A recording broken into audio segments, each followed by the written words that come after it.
What if true strength doesn't come from control, but from trust?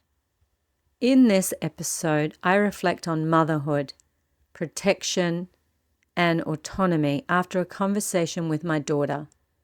It's a gentle exploration of how safety, freedom, and inner authority are formed, and how learning to trust ourselves may be the most important inheritance we can offer.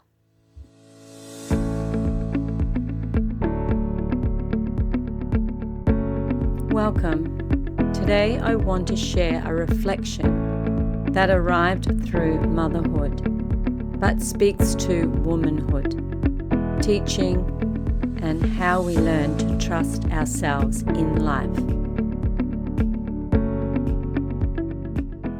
Yesterday, my daughter said something that really landed in my body. She shared that she felt she had a lot of autonomy growing up, and that she values that deeply. As a mother, that made me pause. I was fiercely protective mum. I kept our circle small. I created safety through closeness. That felt right to me. And at the same time, I allowed my children to be whoever they wanted to be. I didn't direct them too much. I didn't tell them who they should become. Looking back now, I can see the paradox. There may have been moments when they felt a little unsupported, not because of a lack of love, but because I trusted their capacity to find their own way. And I can also see how that very space may have given them a backbone, a quiet strength, a sense of inner authority. Autonomy doesn't mean being left alone, and protection doesn't mean control. It's a fine dance between freedom and holding, between allowing and guarding, between stepping in and stepping back.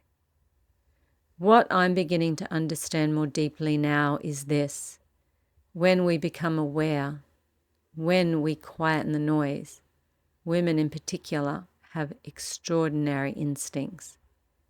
When we learn to listen inwardly rather than constantly looking outward for direction, permission, or validation, something shifts.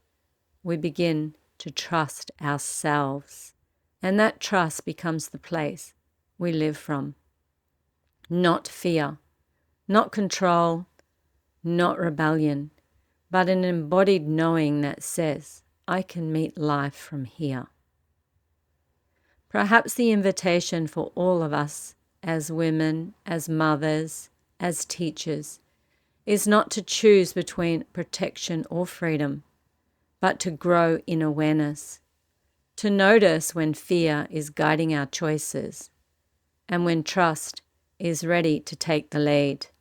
Because when we quieten the noise and listen inwardly, something ancient awakens, an instinct, a wisdom, a deep remembering.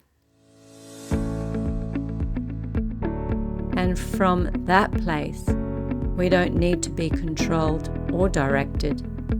We learn how to meet life from our center. This is where autonomy lives, and this is where trust begins.